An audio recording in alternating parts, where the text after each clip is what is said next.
Hi guys, welcome back to the channel. My name is Drew. If it's your first time here, a big welcome. Good to see you. So this channel is all about just giving a bit of information around anatomy and physiology and exercise rehabilitation under a bit of a yoga kind of context and framework.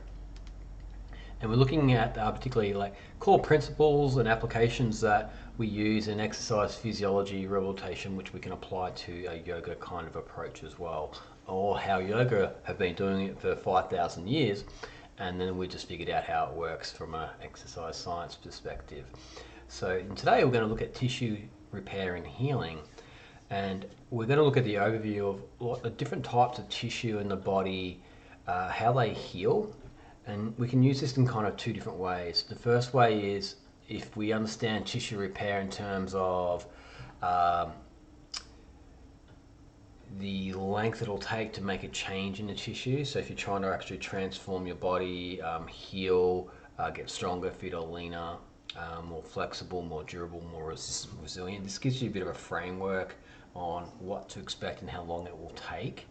And from that framework, then you can kind of then map out mentally, I suppose, what's realistic and what's practical in terms of how quickly can you make a change, what's going to be the appropriate length of a practice, and at what point do you need to change things up a little bit as well. And depending too, if you're working on more of the muscles or the bones or tendons or ligaments or cartilage, we're going to dig into a little bit about just how they change differently or how they heal or adapt differently. So let's jump onto some slides. So we've got the different tissues that the body's made up of, and in this kind of little chat we're going to talk about muscles, bone, tendon, ligaments and cartilage. They're kind of the three big tissues that are involved in the human movement. I'm going to give you some guidelines and some frameworks around how they repair and heal, and then from there you can kind of like just mentally map that into your practice, like how long it's going to take you to recover or to make a change, to adapt. So this will hopefully explain some of the processes that go with practicing any real type of exercise, but any yoga practice as well. Keeping in mind this also comes down to a lot of individual variation.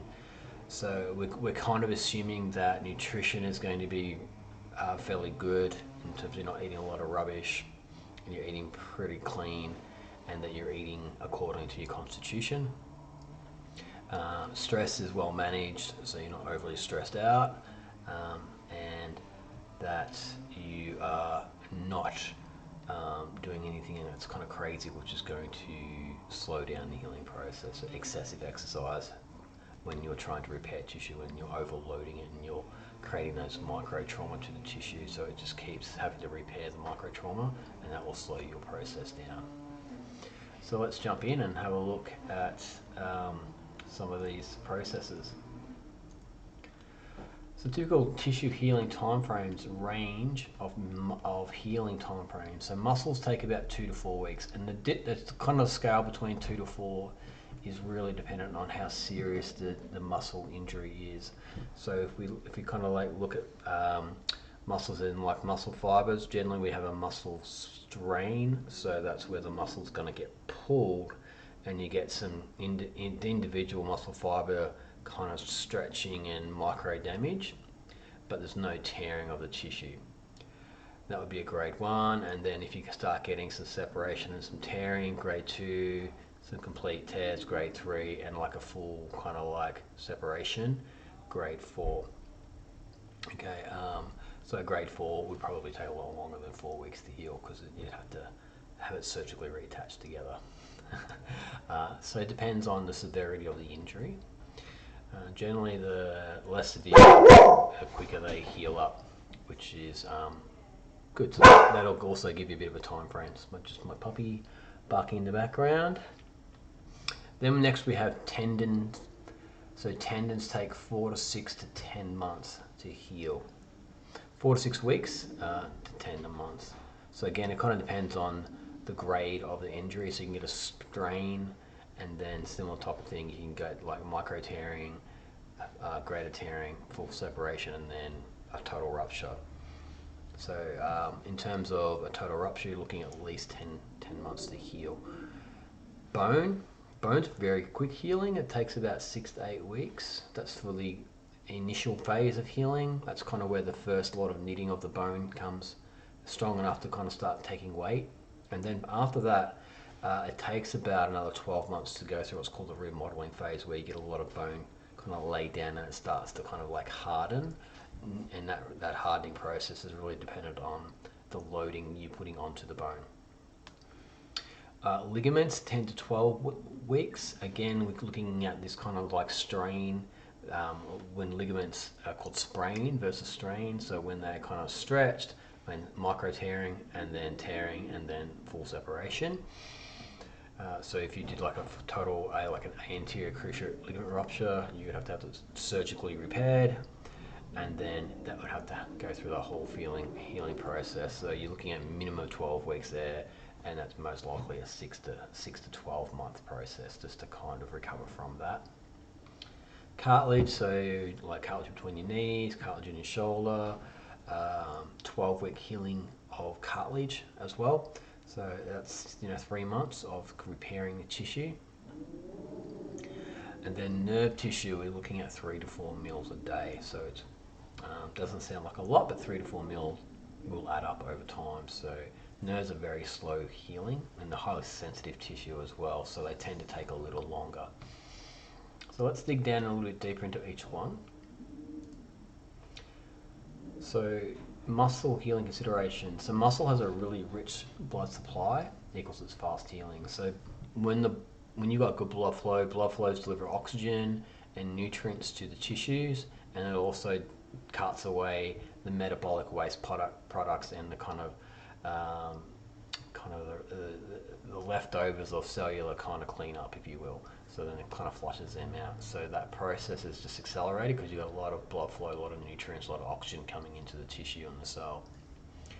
Contracting or stretching muscle via a variety of specific targeted exercises stimulates blood flow through the muscle tissue, encouraging health and healing. So a big part of the rehabilitation process is we want to load the tissue just enough to create a little bit of a stress response, so that the body is encouraged to lay down more collagen, lay down more protein, and grow stronger connective tissue, stronger muscle fibers. If we don't have that gentle kind of exercise applied, you don't get the stimulation from the central nervous system to kind of like provide the resources to grow the tissue. So we need that kind of resource there to kind of get that tissue healing happening. Injuries can occur when muscle imbalances are present. In these instances, some muscles are strong and tend to accomplish a disproportionate amount of work at the same time as other muscles are weak and or operate with poor motor control or efficiency. So this kind of concept of muscle balance is really important. So if we jump down to our Complete Anatomy app, and remember, if you haven't got this, I highly recommend it. It's a great app to study. Let's zoom down to the knee. Let's put some muscles in here. So we'll put in some deep layer.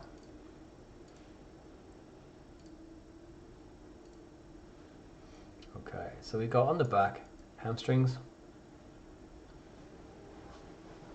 So we've got the semitendinosus muscle. Beneath that is semimembranosus, and on the lateral side here is bicep femoris. So those three muscles make up the hamstring.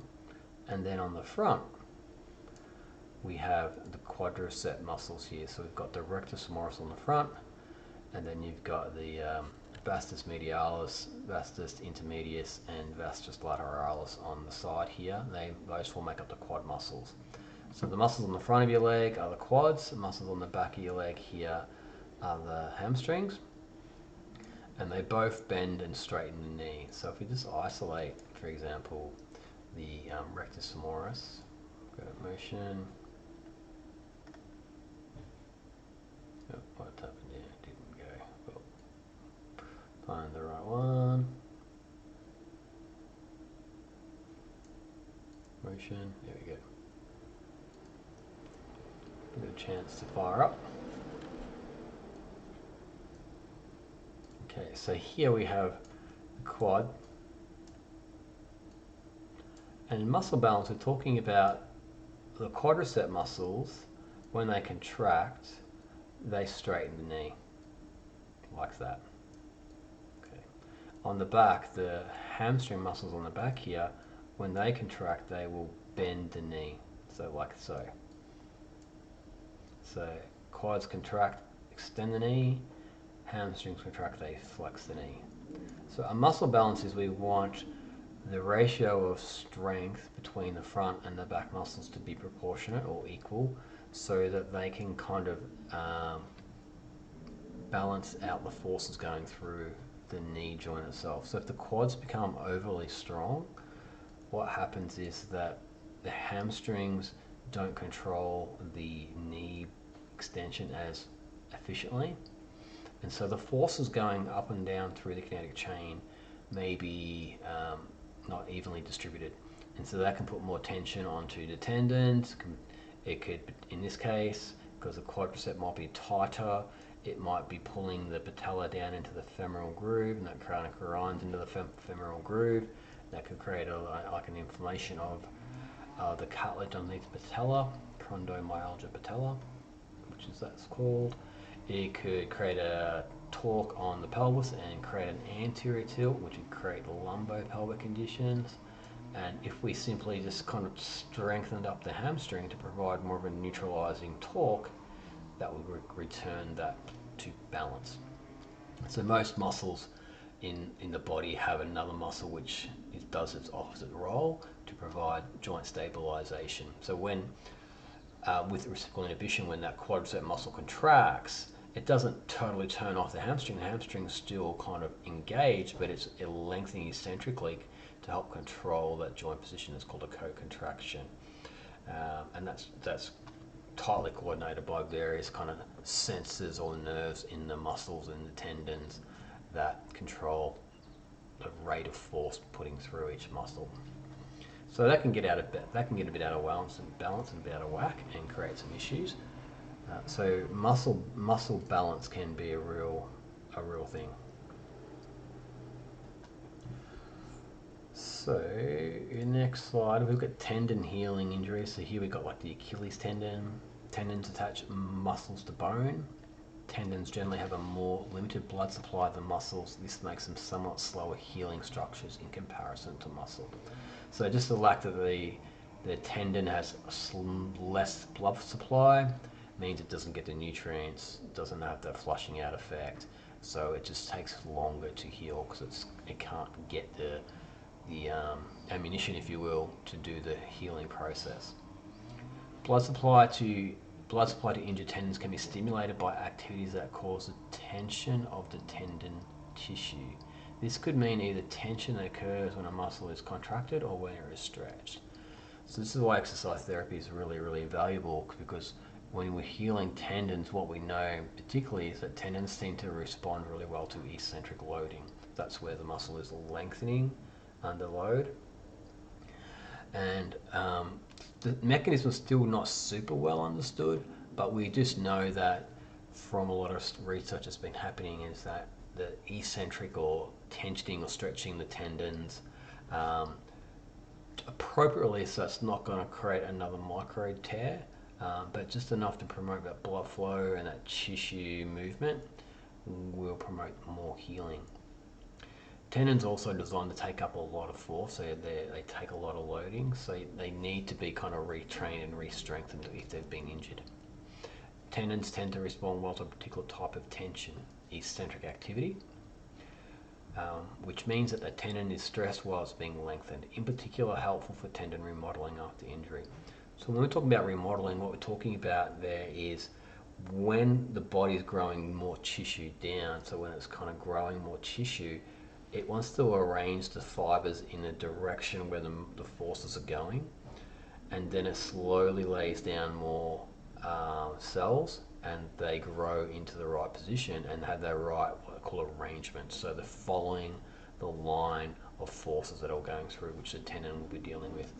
So for example, when this Achilles tendon here contracts, it's going to pull on the heel as the calf muscle here contracts. So the line of pull is going to come up this way, and so we want the fibers to be arranged so that when they slide across each other, they're generating force in that direction.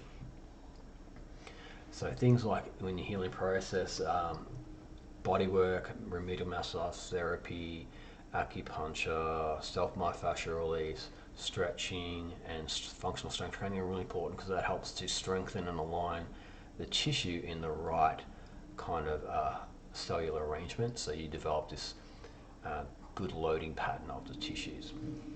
Excessive tension on tendons may, while they are healing, can cause increased pain, slow healing, or sometimes even further injury.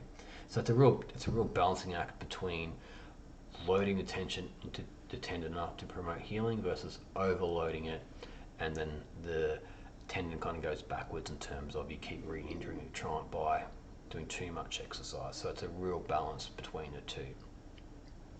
And really how we approach that is we start off very conservatively, with very gentle exercise, and it's just a slow increase, and then you're tracking how you feel, particularly 24 hours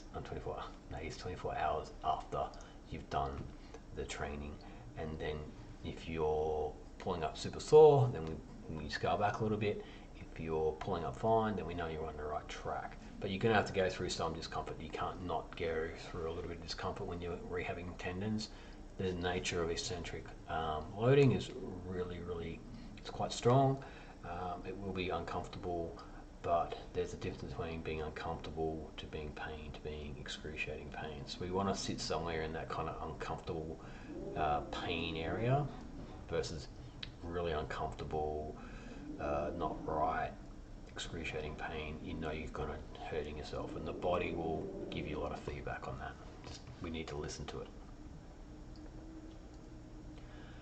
So muscle balance, we were talking about a little bit earlier. Often the strongest muscles are the moving muscles, while the weakest muscles are our stabilizing postural muscles.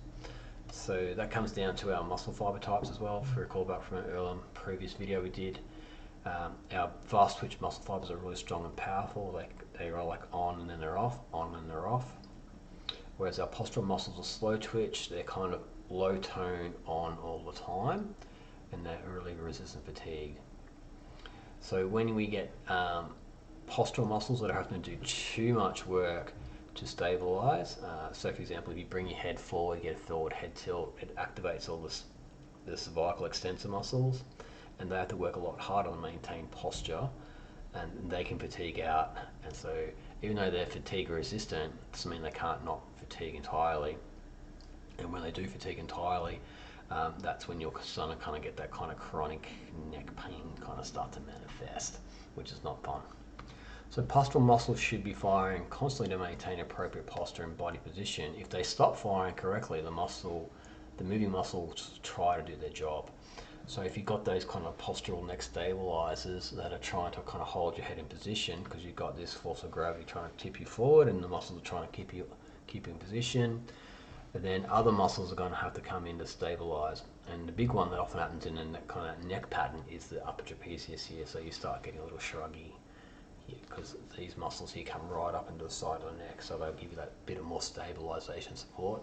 But that's not their job. Their job's not really to stabilize them posturally of the neck and the head.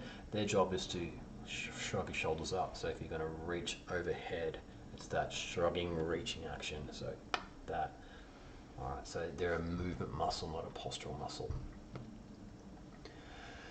So if this happens a lot, kind of like over a period of time, it can lead to what's eventually to a pain and injury. Sometimes because the moving muscles are overworked and begin to fail, and other times because the postural muscles fail to work, creates a dysfunctional mechanical situation that stresses the skeletal structure. So what that's saying there is that sometimes it's the muscles fatigue out, so there is postural muscle fatigue out, and then they get grumpy. Sometimes they stop doing their job because either when they fatigue out and they kind of like say, no, we're out today, they stop stabilizing, or they stabilize too and they just tighten up and they won't let go. And then that kind of locks the segments in place, the skeleton segments.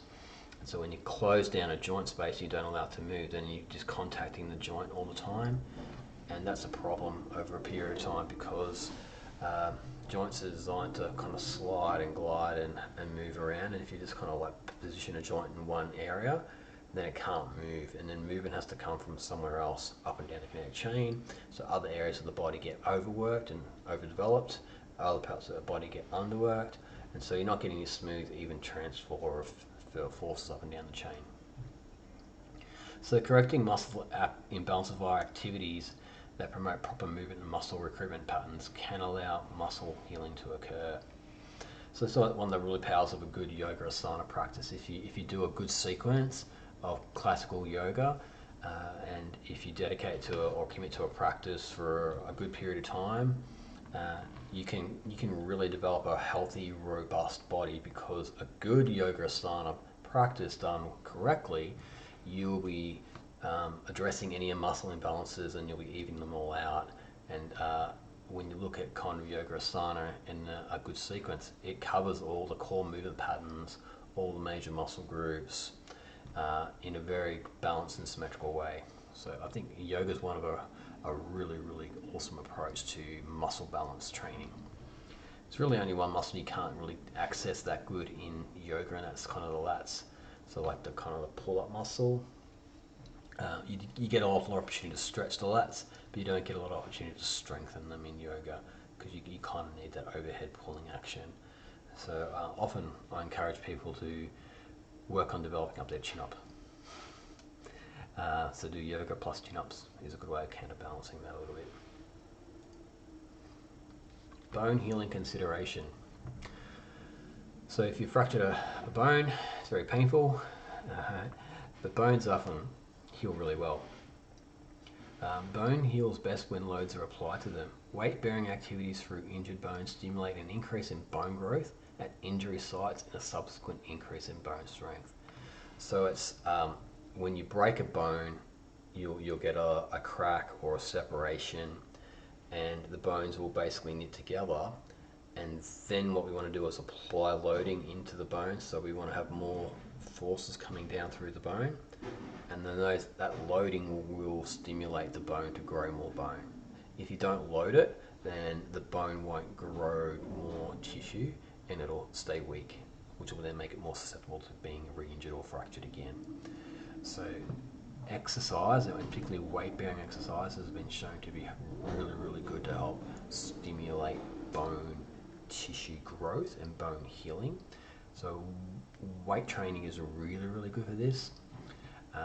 Yoga is good too, but particularly because yoga doesn't put as many forces through the system that lifting weights does. There's definitely advantage to lifting weights, strength training, if you had a fracture at some point. You can definitely get a good result with yoga in terms of that kind of tissue repair, that bone healing repair. But if you want to get really strong bones, then lifting weights is a really good idea. Initial rehab after a bone fracture often focuses on normalizing body movement in regions around the fracture site, promoting general circulation through aerobic activity and strength training in other body areas, which help bone healing process. So like early phases when you really can't move the bone because it's still in the acute healing phase, we're focusing on exercising other parts of the body, so keeping that blood flow, lymphatic flow going. We're doing gentle range of movement exercises within the pain-free tolerance to maintain muscle kind of activity, neurological activity, and promote blood flow in and out of the area as well. And then slowly we introduce more weight-bearing exercises. As a fracture knits and becomes sufficiently stable, rehabilitation activities focus more on the body part that has been fractured. So then at some point, if we fractured this femur here, we would be doing at some point squats, lunges, step-ups, hinges, deadlifts, all types of lower limb exercises. That's going to put a loading through the bone so it goes stronger and stronger.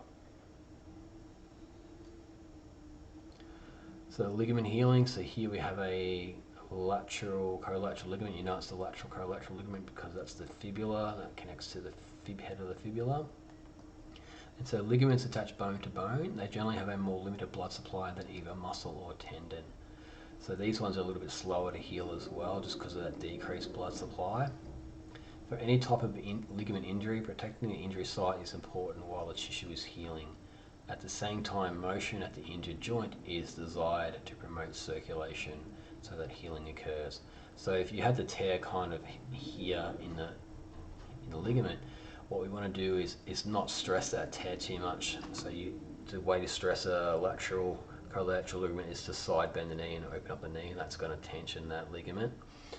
So you avoid kind of stressing the ligament, but at the same time you want to encourage the bend of the knee, so you get that kind of passive synovial fluid release, passive blood flow into the area, so you're getting the healing tissue, the healing kind of properties in the blood coming to the area and to the region.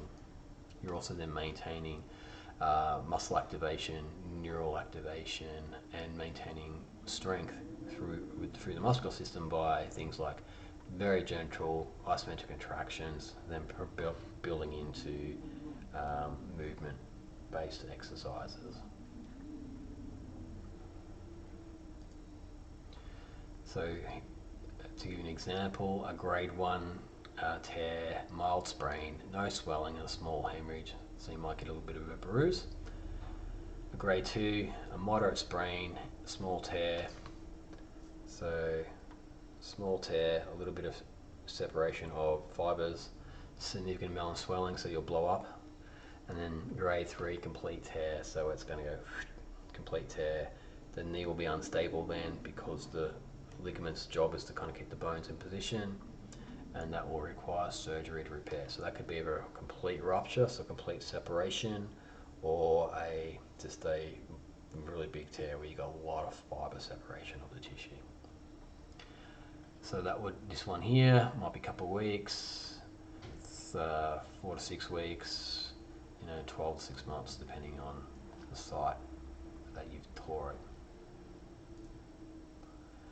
Cartilage consideration. So we're talking about like the main kind of cartilage ones are lumbar intervertebral discs and knee meniscus, and the other common cartilage injury is shoulder as well. So there's a disc in your shoulder, in the shoulder joint up here. So cartilage is avascular, meaning it has no blood supply. The lack of blood circulation in cartilage means that it is a very slow healing type of tissue. So the cartilage intervertebral discs, they avascular, they don't have a blood supply. They rely on gentle movement to create like a synovial pump, which stimulates the release of this kind of gel-like substance, oily-like substance, which has all the nutrients in it as well. So once we get past the acute phase of injury where it's really painful, and we slowly move into gentle movement to get that lubrication and flushing of the area with all those nutrients that are in the synovial fluid. Nutrition to cartilage is maintained by fluid in the joints, which lubricates the tissue. So we're talking about that. The lubrication process occurs by a sort of flushing mechanism when load is applied and then removed from the tissue repeatedly. Activities such as stationary cycling and walking that involve repeated movement can promote this lubrication process without creating too much stress on the cartilage or tissue. So if you did a knee, for example, you tore a bit of cartilage in your knee, that gentle kind of oscillation type exercise, active range of movement, gentle bike, low gear, easy pedal, just to promote that kind of flushing mechanism. So when you compress and relax, kind of like a sponge, okay, absorb, release, that helps with the healing process. So that's super important. And you just need to be patient and persistent and just kind of chip away at it. And if you're eating well and you've got your stress under control and you're sleeping well and you're just doing appropriate exercise, these tissues can definitely heal. Cartilage is also aneural, meaning that it has no nerve supply. Because of the lack of nerve endings, pain is generally not felt when cartilage is damaged until it's been worn down significantly. So what that means is the actual body of the disc has no nerves, but when it gets down to the bone, so when you're getting close to the bone is highly innervated with what's called periosteum, which is lots of nerve endings, then you'll start to sense it. So generally, by the time that happens, it's way too late. All right, particularly in osteoarthritis, when the intervertebral discs have been almost worn down, or in the knees, and that's when you'll need things like joint replacement surgery. The other way that happens is like if you get the tear, and the tear actually goes down to the bone, so where the cartilage attaches onto the bone, and so then a tear pulls on the bone, and then you'll feel that. So it's usually kind of when the tears are close to the bone or pulling on the bone, where the aspect of the cartilage is actually pulling on the bone, that'll trigger those kind of bone nerves, if you will, the periosteum, and that'll feed back to tell you there's an injury. So you can see this a lot in X-rays and MRI studies where they MRI lots of different people and they look at the results, and 10 out of 10 people most likely have some kind of disc injury going on in their spine, but maybe only one person is aware that they've actually got a tear in their disc or a bit of a lesion or a bit of a nick in the disc, because there's no nerve activity going on in there, and it's not creating any issues, it's not creating any problems, it's not pushing on a nerve, it's not creating any locking or jamming in the joint, so you're not even aware it's there. So just because you got on an X-ray or an imaging a sign saying that there's a tear or a wear there, it's not a sentence that it's the joint stuff. It might just be your natural knee, and there's always this kind of process of tissue repair and healing that's going on. So your body's probably already in the process of healing it. I've certainly seen and worked with people who've had MRIs where they've shown disc protrusions, so part of the inside of the disc pops out and can compress the nerve roots coming out of the lumbar vertebrae. They've had an MRI that shows that, and then we go through the rehabilitation process, and then 2 years later they get a follow-up MRI, and that's now resolved. So the body will kind of,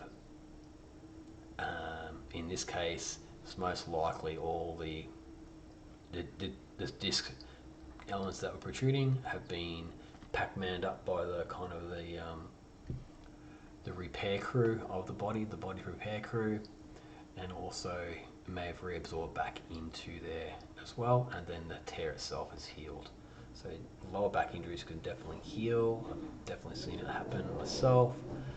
It's just a matter of being patient, persistence, and also doing the right things in terms of the right exercise, so you're getting the correct loading, correct adaptation, and that's scaled and progressed through that whole series. Inactivity has a negative effect on joint cartilage. Lack of movement or a weight bearing can cause thinning of the cartilage, making it susceptible to injury. So if you do the opposite, if you don't use it, then because the body is a highly adaptable kind of organism, if you're not using tissue, particularly if tissue's got a high metabolic demand, such as muscles, such as cartilage, it essentially doesn't emphasize the repair rate of that tissue, and so it can kind of atrophy or get worn down. So therefore, even fairly immediately after injury exercise that encourages joints to move through their range of movement, and that involves some degree of load bearing through the joint surfaces help cartilage to heal. So it's a little bit counterintuitive. You think you've got pain, it's fairly new, you should stay off it and rest it, and that's certainly the old thinking where stay in bed for 6 weeks, don't move it. Now it's like as soon as you can move it, we want you to move it. Be very mindful, go very slow, go to your pain tolerance, and don't push into that risky pain, and that actually helps with the tissue healing. Increased tissue to healing cartilage tissue then needs to proceed in a very gradual pattern to protect the slow healing tissue. So you've got to, again, be patient, be persistent, don't rush, step by step through the process. Okay, if you go back to the original slide, cartilage, minimum of 12 weeks.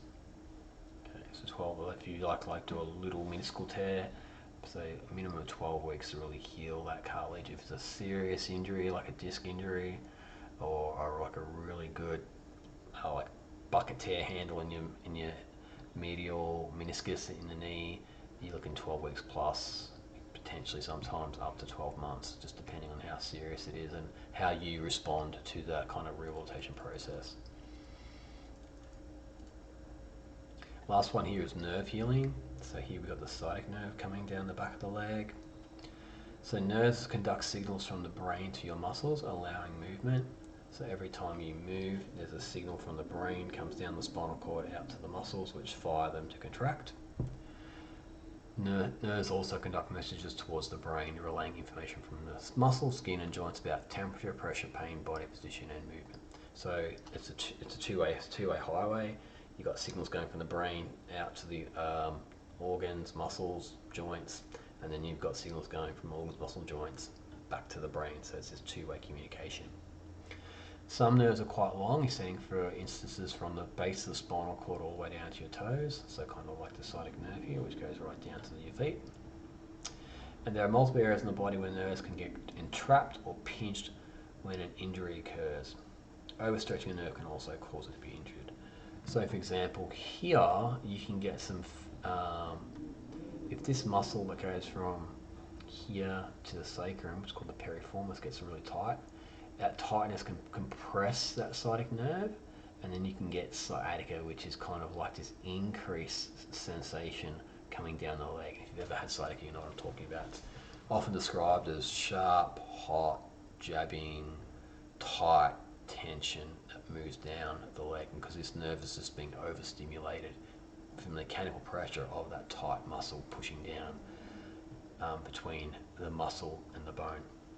Another area is what's called the brachial plexus, so where the nerves come out of your neck, they come down, so from your neck they come down your arm and then out to your hand. So underneath the collarbone there's a whole group of nerves that are coming out, and so if you get real tight through this region, through here, really tight chest muscles, so that can compress the space, and then with no space, then the nerve itself can get compressed, and that can give you things like pins and needles in your hands.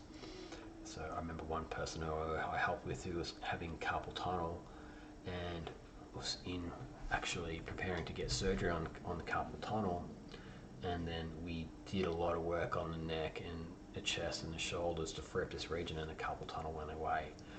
So sometimes the pain can manifest in different areas. It just is because the brachial plexus, which comes out of the neck here, was impinging on the radial and medial nerve, which goes down to the palm, down through here. So we resolved that by working through here, which is pretty cool. Nerve healing considerations. An injured nerve can cause pain as well as other symptoms such as numbness, tingling, or muscle weakness. Some nerve tissue is injured only in a small region. Other times the effects of an injury can cause problems along the entire length of the nerve. So you might just have like a local problem, so it could be a small little compression or an adhesion or a little nick, if you will, a little tear, a couple of fibers are damaged. Or you could have a lot of damage, so from acute trauma, like you fell out of a tree and you break your arm and actually the nerve itself was impacted, so you get a lot more nerve tissue damage. So it just depends on the injury that occurs. So once the nerve has been fully separated, then the signals going down from the nerve have been basically cut, so then you'll get no more nerve impulse. So whatever muscles and tissue that nerve was connected to will no longer get excited, so they won't work. Okay. So like classic example is when people have spinal cord injury. So at the level of the spinal cord, where the injury happens, then all the nerves below that no longer are active, or a certain amount of them are active depending on the level and severity of the spinal cord injury.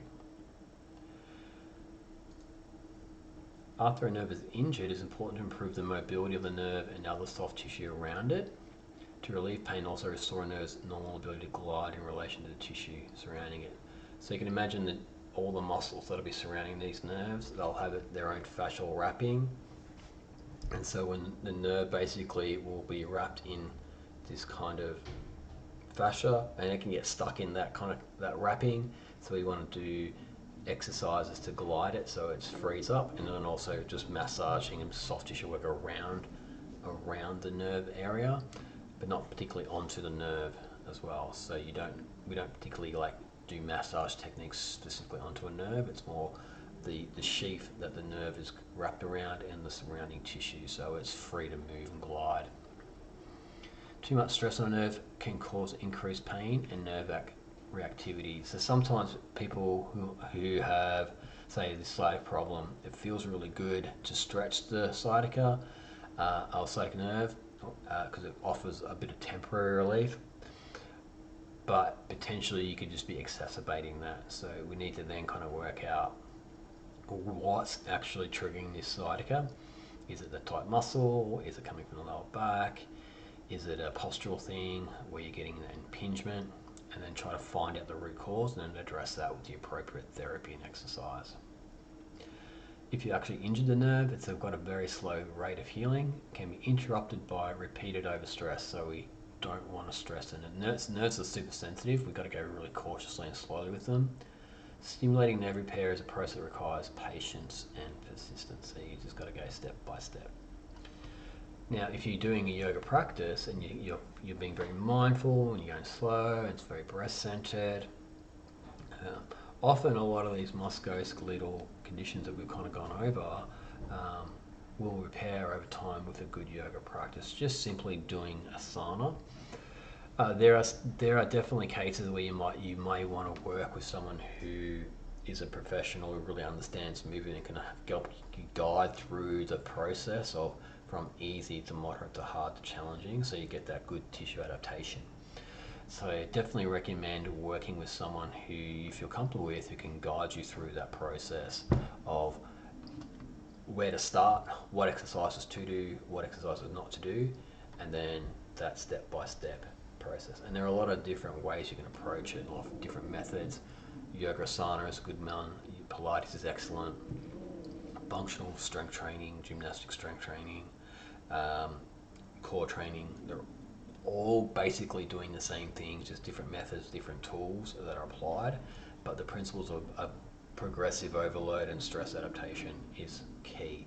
So it doesn't necessarily matter which tool you use, it's more about are you following that kind of functional tissue adaptation and progression, not going too hard, too quick, not going, being too cautious and not doing any exercise. You just stay where you are and potentially go backwards, finding that sweet spot. Okay guys, so thank you for sticking with me. Hope that is helpful. Give you a bit of an overview of tissue healing rates, and so then you can apply that to if you're working on an injury, how long it might take potentially. Okay, what to expect, the different types of exercise that are beneficial and helpful. But also you can use that injury or the healing tissue, because like when you exercise, tissue heals and adapts and repairs as the process of exercise. So if you're trying to get stronger ligaments, stronger tendons, like a good tendon strengthening program, if you don't have an injury, should be 10 to 12 months. All right, a good meniscus conditioning program. So you're really getting that meniscus conditioned to the exercise you're doing, 6 months, 12 months. Bone remodeling, getting your bones as strong as you can get them, 18 months, right? So long time frames. Muscle healing happens really quick, a couple of weeks. And that can be one of the problems, is the muscle heals really quickly, but then if you've got like a ligament injury with that, or if you've got a tendon injury or a cartilage injury, they're slower healing. So the muscles feel good, but the ligaments and tendons still need a lot of time to kind of catch up, if you will. So you need to kind of keep that in mind. So once again, thank you very much. Hope that was helpful. If you have any questions, please feel free to reach out. You can contact me over my website, andrewdalla.com. If you haven't already, drop me a like and subscribe to build up the channel. Keep putting these videos out, and if people are interested and they're useful, then I'll keep doing them, just sharing the knowledge. Okay, wherever you are, hope you're having an awesome day, and I'll see you on the next video.